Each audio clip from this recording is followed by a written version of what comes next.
Hi everyone and welcome back to the channel. I'm Patrick and today I'm taking you on a journey from here in Oslo to Bangkok, Thailand with Norse Atlantic Airlines. Now, last year I flew with Norse Atlantic to Fort Lauderdale. You can catch that experience using the link in the description. Today I'm interested to find out what it's like to fly long haul on a low-cost long-haul carrier like Norse Atlantic. The Oslo to Bangkok route takes about 11.5 hours typically. Will I be grumbling by the time you reach Bangkok? I mean, it's likely. Or feeling good?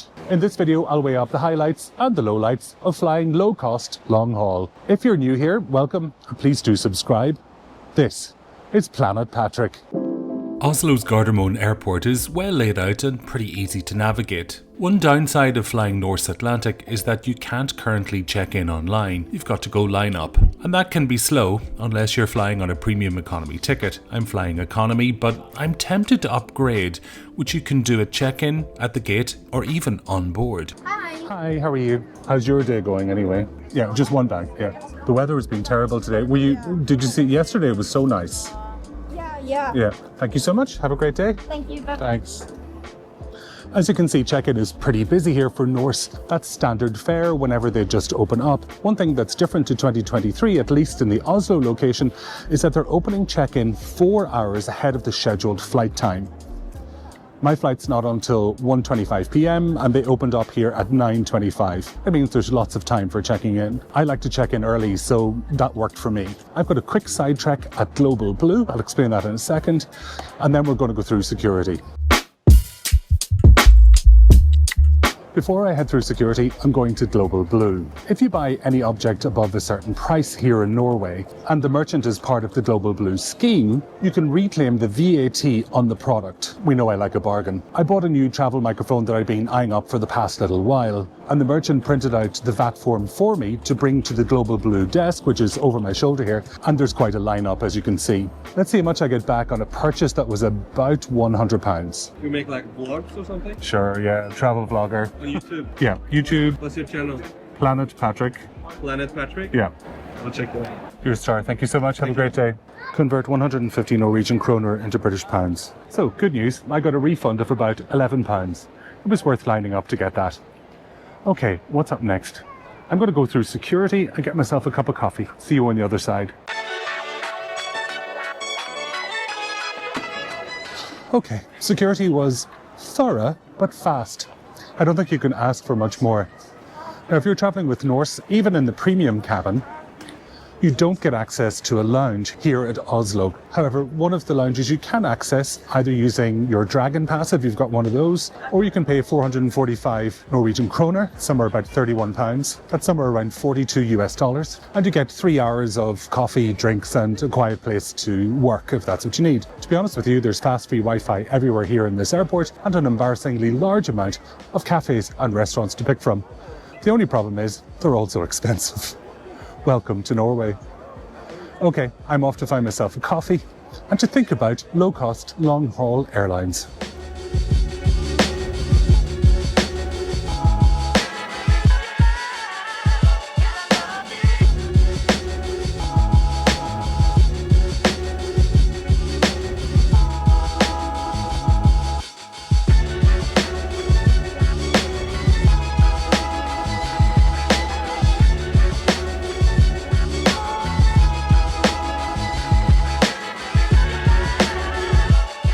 Norse is a bit of a pioneer in the low-cost, long-haul kind of bracket. But what does that mean for your everyday passenger like me? Essentially, it means that you get a budget-friendly ticket that doesn't compromise too much on comfort, but where you don't get any extras. The trade-offs are that you're unlikely to get a complimentary drink, you won't get a blanket necessarily. In other words, you miss out on some of the things that you get on a full-service airline. But my advice to you is don't get caught out.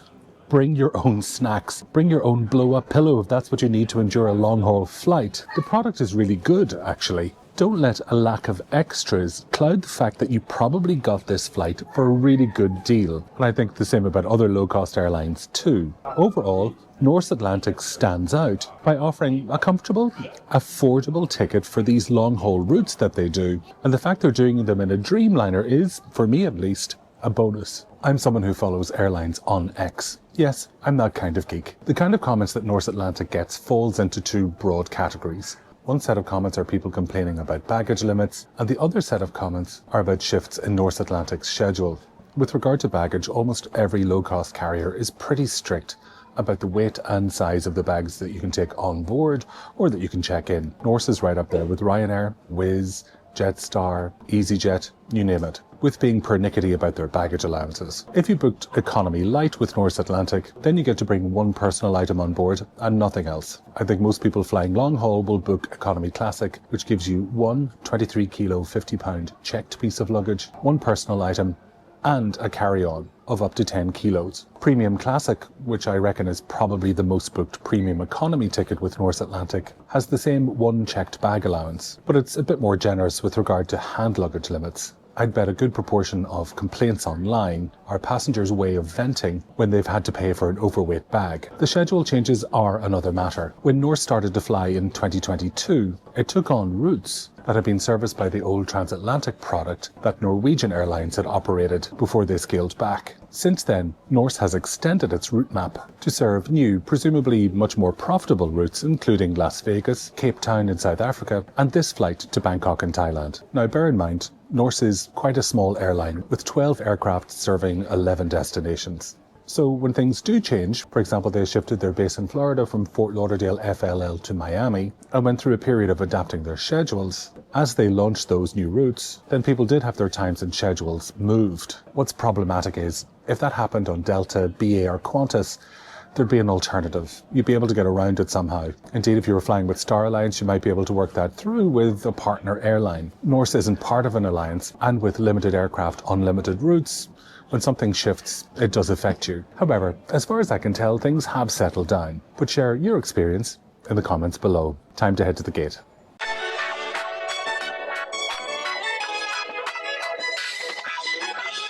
It's quite a distance to the gate, F32.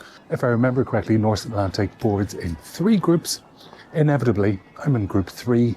I've only got a backpack to put up top, so it doesn't matter too much.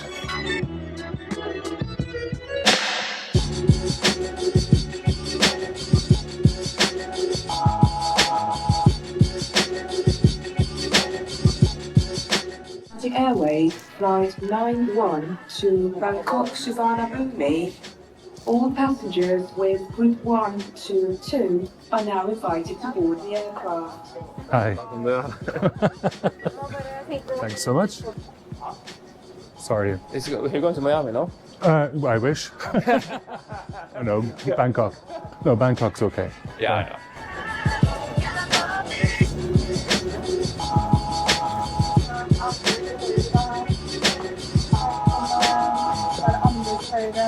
Hi. While I was standing at the gate, I debated with myself whether I wanted to pay for an upgrade. This is a long flight. It's maybe a little bit tempting. So I decided to ask a member of staff whether it's still possible. We would like to inform you that the aircraft is being refueled. Let's have a quick look at my seat here in 22F. As you can see, there's a little net here for storing any of your essentials during the flight, like your iPad. The tray table folds down as you would expect on any Dreamliner. It's quite sturdy on Norse Atlantic. I'm putting my headphones in here. The seats seem pretty comfortable, and since the last time I flew with Norse, they've got these new headrests. Well, not headrests, but head coverings. You to take your seat allocated on your boarding pass. In addition, we provide you with the opportunity to purchase an upgrade to our Norse Atlantic service. You will enjoy privileges such as more space and comfort, as well as meals and complimentary drinks from the site for only $150. And if you prefer to continue your journey in economy class, we also have upgrades available for specific extra legroom for only $50. If you're interested, do not hesitate to contact one of our crew members. Ladies and gentlemen, boys and girls, welcome aboard this Norse Atlantic service taking you to Bangkok. 11 hours and 30 minutes from our time. Start the timer for 11 and a half hours.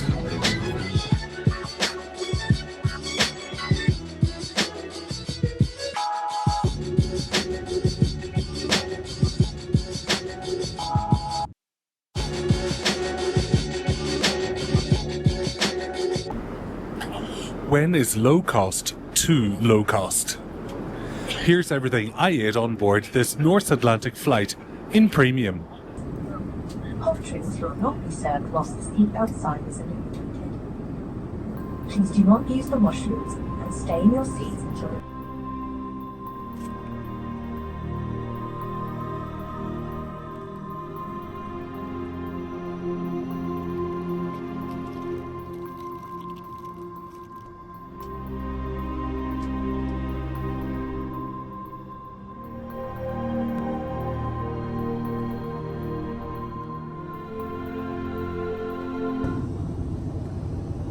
Looks pretty standard. There's no massive difference between the premium economy toilets and regular economy toilets on this Dreamliner. There's a toilet, a sink with hot and cold running water, and some hand wash. That's about it. Still 5 hours to go. I've no idea why I decided to do a second recording from the toilet, but here I am preparing for arrival in Bangkok by spraying myself with copious amounts of Zara aftershave.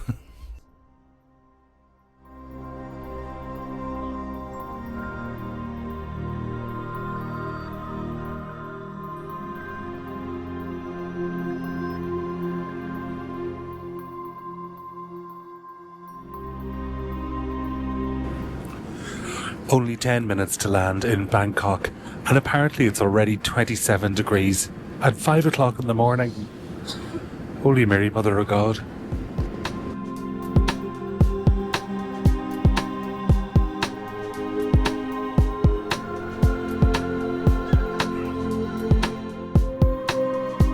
Morning, and the outside temperature is about 27 degrees Celsius. Before disembarking, please ensure that you have all your hand luggage with you. Have a nice day. Hello. Thank you, Marta.